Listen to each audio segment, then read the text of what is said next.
अस्सलामुअलैकुम स्टूडेंट्स, कैसे हैं आप सब? यकीनन ठीक होंगे। आज हम सेकंड चैप्टर स्टार्ट करने वाले हैं 10th क्लास का सेकंड चैप्टर, जिसका नेम है होम्योस्टैसिस। होम्योस्टैसिस होती है मेंटेनेंस यानी कि रेगुलेशन। तो इसकी जो डेफिनेशन है वो इस तरह से है कि मेंटेनेंस होती है इंटरनल कंडीशंस ऑफ बॉडी की एट इक्विलिब्रियम। ये डिपेंड नहीं करता एक्सटर्नल एनवायरनमेंट पर। हमारे जिस तरह के बॉडी का हमारा टेम्परेचर होता है 37 डिग्री सेल्सियस, तो 37 डिग्री सेल्सियस हमारा बॉडी की टेम्परेचर है। इंटरनल टेम्परेचर हमारा इतना ही रहेगा, बाहर चाहे जितना भी टेम्परेचर लो हो या जितना भी टेम्परेचर हाई हो, इस पर डिपेंड नहीं करता। इसी को कहते हैं होम्योस्टैसिस। और हमारा इंटरनल बॉडी का टेम्परेचर, हमारे सॉल्ट कंटेंट, हमारा वाटर कंटेंट जो हर टाइम रेगुलेट रहता है, यही है होम्योस्टैसिस। इसमें 3 टर्म्स आ जाते हैं: osmo regulation, thermo regulation, excretion. Osmo regulation, osmo related to water है, वाटर एंड सॉल्ट्स। बॉडी के अंदर जितने भी बॉडी के अंदर वाटर होता है, वाटर के साथ साथ सॉल्ट्स होते हैं जो हमारे टिश्यूज़ के अंदर होते हैं, टिश्यू के फ्लूइड के अंदर होते हैं, हमारे ब्लड के अंदर प्रेजेंट होते हैं, वो सारे जो उनकी जो रेगुलेशन है उसे कहते हैं ऑस्मो रेगुलेशन।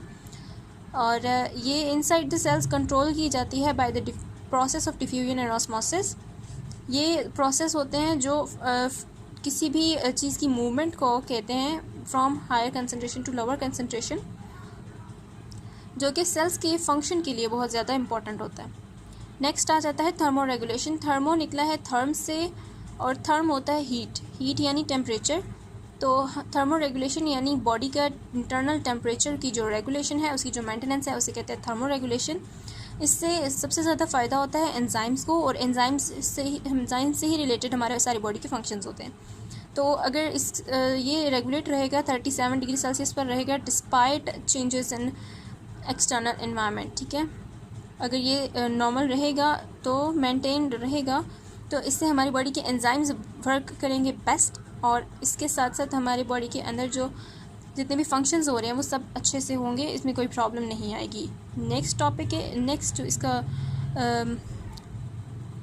एग्जांपल में आ जाते हैं, वो है एक्सक्रीशन। एक्सक्रीशन होती है रिमूवल हो सकता है सॉल्ट्स का, हो सकता है रिमूवल वेस्ट का हो सकता है, नाइट्रोजनस कंपाउंड्स का हो सकता है, किसी भी ऐसी चीज़ का रिमूवल है ये जो कि हमारी बॉडी के लिए यूज़फुल नहीं है, ठीक है, जो कि हार्मफुल है और बॉडी के अंदर अगर रहेगी तो वो हार्म कर सकती है, यही होगी एक्सक्रीशन। एक्सक्रीशन भी होम्योस्टैसिस का ही एक प्रोसेस है। इस प्रोसेस के अंदर क्या होता है कि मेटाबॉलिक वेस्ट बॉडी से एलिमिनेट हो जाता है और इंटरनल कंडीशंस को इक्विलिब्रियम पर रेगुलेट किया जाता है, यही होता है एक्सक्रीशन, ठीक है।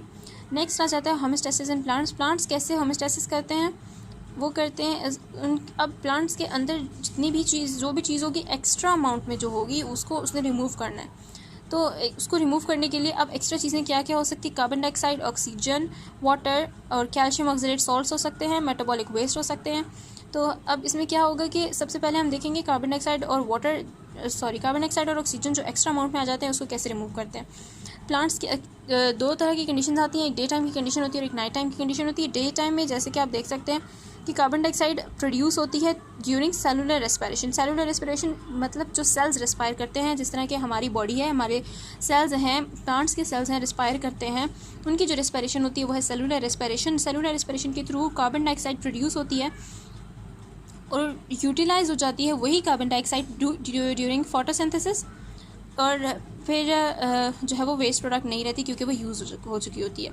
नाइट के टाइम पर बिल्कुल इसका ऑपोजिट प्रोसेस होता है। फर्स्ट चैप्टर में भी हमने यही पढ़ा था कि नाइट और डे टाइम के दोनों डिफरेंट प्रोसेसेस होते हैं ड्यू टू द सनलाइट, क्योंकि सनलाइट प्रेजेंट होती है, सनलाइट की प्रेजेंस से फोटोसिंथेसिस होती है और वो सारा प्रोसेस होता है, ठीक है। सरप्लस हो जाती है ये कार्बन डाइऑक्साइड हमारे लिए, हमारे प्लांट्स के लिए ये सरप्लस हो जाती है और ये इसकी कोई यूटिलाइजेशन नहीं रहती नाइट के टाइम पर, और ये रिमूव आउट होने लग जाती है। और रिमूव आउट होने का इसका जो प्रोसेस है वो है डिफ्यूजन के थ्रू ये रिमूव आउट होती है from leaves and young stems. Carbon dioxide जो है वो एस्केप कर जाती है थ्रू स्टोमेटा। यंग रूट्स जो होते हैं उनमें कार्बन डाइऑक्साइड डिफ्यूज़ करती है थ्रू रूट सरफेस।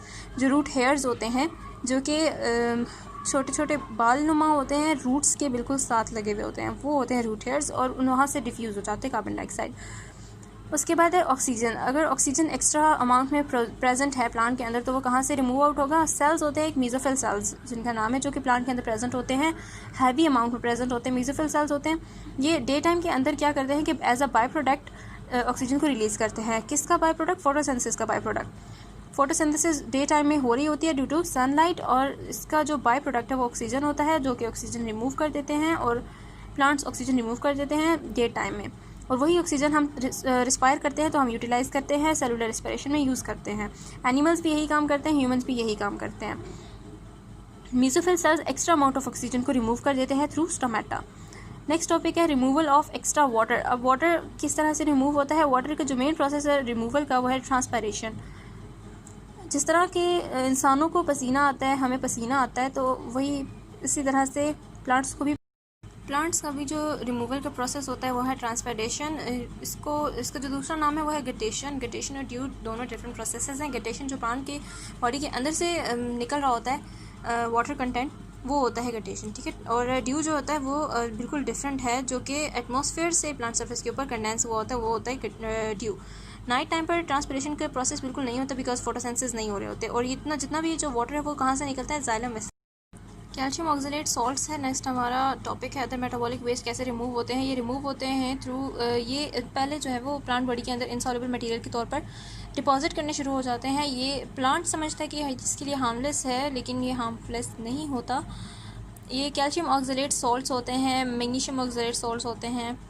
ये सॉल्ट्स जो हैं वो बॉडी के अंदर, प्लांट बॉडी के अंदर डिपॉजिट हो जाते हैं in the form of crystals, और लीव्स और स्टेम्स के अंदर वो फॉर्म होने शुरू हो जाते हैं। टोमेटो के अंदर जिस तरह से होता है, एग्जांपल में इस तरह से, ये देखें डायग्राम बनाई हुई। कैल्शियम ऑक्सलेट लीव सेल के अंदर नीडल्स अपनी क्रिएट करना शुरू कर देता है, जो कि हार्मलेस नहीं होता, हार्मफुल होता है। अब ये रिमूव कैसे होते हैं? ये रिमूव होते हैं ईयरली, जो जब ऑटम का टाइम आता है तो लीव्स गिरने शुरू हो जाते हैं। उनके गिरने की वजह से जो ट्रीज़ होते हैं वो सारा अपना जो ऑक्सलेट टाइप मटेरियल होता है वो सारा प्लांट्स के अंदर, प्लांट के लीव्स के अंदर डाल देता है, अपने लीव के अंदर डाल देता है, ट्रांसफ़र कर देता है, वहाँ से रिमूव आउट हो जाते हैं। अदर वेस्ट जो है वो कैसे निकलते हैं? रेजन्स के तौर पर निकलते हैं, लेटेक्स और गम्स वगैरह के तौर पर, म्यूसिलेज वगैरह के तौर पर निकल जाते हैं प्लांट बॉडी के अंदर से, अप्रॉक्सीमेटली ट्रीज़ के अंदर से निकलते हैं, ठीक है। प्लांट्स के 3 कैटेगरीज़ हैं, हाइड्रोफाइट्स, ज़ीरोफाइट्स, हेलोफाइट्स, ठीक है। अब हाइड्रोफाइट्स वो होते हैं जो प्लांट के अंदर पानी के अंदर पार्शली या फिर कम्प्लीटली डिज़ोल्व होते हैं। वो प्लांट जो है ना वो पूरी उनकी बॉडी जो है वो होती है, पानी के अंदर होती है, पानी वाटर बॉडी के अंदर होती है, फ्रेश वाटर के अंदर ये प्रेजेंट होते हैं। अब ये पानी के अंदर होते हैं तो इनका अच्छा ऐसा सिस्टम होना चाहिए, डेवलप्ड सिस्टम होना चाहिए, जिससे ये उस वाटर को, एक्स्ट्रा वाटर को रिमूव कर सके। तो इनके लीव्स जो हैं वो, इसके लिए इनका ये ब्रॉड लीव्स होते हैं, और जितने ज़्यादा बड़े लीव्स होंगे उतना ही ज़्यादा स्टोमेटा की अमाउंट प्रेजेंट होगी। स्टोमेटा बहुत ज़्यादा उसकी अपर लेयर के ऊपर, अपर सरफेस के ऊपर प्रेजेंट होते हैं, जिसकी वजह से जितना भी वाटर है वो एक्स्ट्रा अमाउंट ऑफ वाटर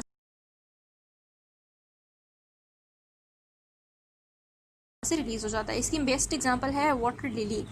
ज़ीरोफाइट्स वो होते हैं जो कि सहरा वगैरह में प्रेजेंट होते हैं, ड्राई एनवायरनमेंट्स में होते हैं, इनको पानी ज़्यादा प्रोवाइड नहीं होता, तो इनकी जो रूट्स हैं वो बहुत ही गहराई तक फैली हुई होती हैं, बहुत लंबी लंबी होती हैं, ताकि ये ज़्यादा से ज़्यादा अमाउंट ऑफ वाटर जो है वो एब्जॉर्ब कर सकें। सक्यूलेंट ऑर्गन्स कहा जाता है, पैरेन्काइमा सेल्स होते हैं जिनको सक्यूलेंट ऑर्गन्स कहा जाता है, जो कि प्लांट के अंदर, इस तरह के प्लांट्स के अंदर पाए जाते हैं। इसकी जो बेस्ट एग्जांपल है वो है कैक्टस और कैक्टाई। इसको कैक्टाई और कैक्टस इसका सिंगुलर है। फिर आ जाते हैं हेलोफाइट्स। हेलोफाइट्स जो है वो कम्प्लीटली वाटर के अंदर प्रेजेंट होते हैं, सॉल्टी इन्वायरमेंट्स में प्रेजेंट होते हैं, सी वाटर के अंदर होते हैं। तो इनके बॉडी के अंदर जितने ज़्यादा अमाउंट ऑफ वाटर जाता है उतने ज़्यादा सॉल्ट जाता है। इनके वैक्यूल्स अलाउ नहीं करते सॉल्ट को रिमूव करना अलाउ नहीं करते, ठीक है। तो क्या होता है कि इनकी बॉडी के अंदर सॉल्ट के साथ साथ वाटर भी रुक जाता है, बॉडी के अंदर ही रहता है, इनको ज़्यादा ज़रूरत नहीं होती वाटर की, और क्योंकि ये पूरे के पूरे बॉडी इनकी वाटर के अंदर होती है। जिस तरह के ये बिंड वाली फिगर में आपको नज़र आ रहा है, इस तरह से होता है, ठीक है। ह्यूमंस के अंदर होमियोस्टेसिस के 3 मेन ऑर्गन्स हैं, लंग्स, स्किन और किडनी। लंग्स जो है वो रिमूव करते हैं कार्बन डाइऑक्साइड को बॉडी से। स्किन परफॉर्म करती है बॉडी के टेम्परेचर की मेंटेनेंस को, और एक्सेसिव वाटर और सॉल्ट्स को रिमूव कर देती है थ्रू प्रेसिपिटेशन, ठीक है, जो पसीना हमें आता है उससे। किडनी क्या करती है, यूरिन के through urea, uric acid, salts जो एक्स्ट्रा होते हैं या फिर एक्स्ट्रा अमाउंट ऑफ वाटर जो होता है वो उसको रिमूव कर देती है। अब मेन इसमें क्या आ जाता है, स्किन और लंग्स। स्किन का पहले पढ़ते हैं। स्किन की 2 लेयर्स होती हैं, एपिडर्मिस और डर्मिस। एपिडर्मिस अपर लेयर होती है और डर्मिस लोअर लेयर होती है। एपिडर्मिस में कोई ब्लड वेसल्स नहीं होती, बट डर्मिस में ब्लड वेसल्स भी होती हैं। इसके अंदर नर्व एंडिंग्स भी होती हैं, ग्लैंड्स भी होते हैं, हेयर्स भी डर्मिस से ही स्टार्ट होते हैं और फैट सेल्स भी इसी के अंदर प्रेजेंट होते हैं। इसका जो मेन रोल है वो है टेम्परेचर का रेगुलेशन। टेम्परेचर की रेगुलेशन स्किन करती है। इसके फैट सेल्स होते हैं डर्मिस के अंदर जो कि इंसुलेट करते हैं बॉडी को, और स्मॉल मसल्स जो है वो कॉन्ट्रैक्ट करते हैं, और हेयर्स जब मसल्स कॉन्ट्रैक्ट करते हैं तो गूज बम्प्स बनने शुरू हो जाते हैं। जो सर्दी में, ठंड के मौसम में, जब हमें ठंड लग रही होती है सर्दी के मौसम में, तो हमारे बाल खड़े हो जाते हैं, उसी को कहते हैं गूज बम्प्स। और ये जो है वो एक इंसुलेटिंग ब्लैंकेट बना देता है जिससे हमें ठंड नहीं लगती। वार्म एयर की ब्लैंकेट हमारी स्किन के इर्द गिर्द प्रोड्यूस हो जाती है। फिर जब पसीना आता है तो वो पसीना कूलिंग इफ़ेक्ट प्रोड्यूस करता है, और कूलिंग इफ़ेक्ट प्रोड्यूस करता है उसके साथ साथ क्या होता है कि जो स्वेट ग्लैंड्स हैं वो स्वेट प्रोड्यूस करते हैं, जिसकी वजह से excessive body heat remove out हो जाती है, क्योंकि जो पसीना होता है वो लिक्विड होता है, उसकी एवापोरेशन हो जाती है। मेटाबॉलिक वेस्ट भी उसी से रिमूव हो सकते हैं स्वेट से, ठीक है। वाटर, सॉल्ट, यूरिया और यूरिक एसिड स्वेट के थ्रू रिमूव हो जाते हैं। पिछले चैप्टर में हमने पढ़ा था लंग्स के बारे में, डिटेल में पढ़ा था। लंग्स क्या करते हैं, जब हमारे सेल्स प्रोड्यूस करते हैं कार्बन डाइऑक्साइड तो वो लंग्स जो हैं वो अब्जॉर्ब कर लेते हैं। कहाँ से अब्जॉर्ब कर लेते हैं, वो लंग्स के अंदर से कार्बन डाइऑक्साइड फ्लूइड के अंदर, टिश्यू फ्लूइड के अंदर डिसॉल्व हो जाता है, जहाँ से वो ब्लड के अंदर चला जाता है और ब्लड कैरी कर देता है इस कार्बन डाइऑक्साइड को लंग्स तक, और लंग्स से वो हमारे नाक से रिमूव आउट हो जाता है सारा का सारा कार्बन डाइऑक्साइड। अब ये चैप्टर हमारा हाफ हो चुका है, हाफ मैं अपनी नेक्स्ट वीडियो में आपको बताऊंगी। और मेरे चैनल के साथ बने रहिए, सब्सक्राइब करें मेरे चैनल को। अगर आपको मेरे पढ़ाने का तरीका अच्छा लगता है तो इसको शेयर भी करें, क्योंकि अभी जितने लोगों की मदद आप कर सकते हैं करें, क्योंकि बेचारे बच्चे बहुत ज़्यादा परेशान हैं। तो जितनी हेल्प हो सकती है उतनी करें। Thank you so much.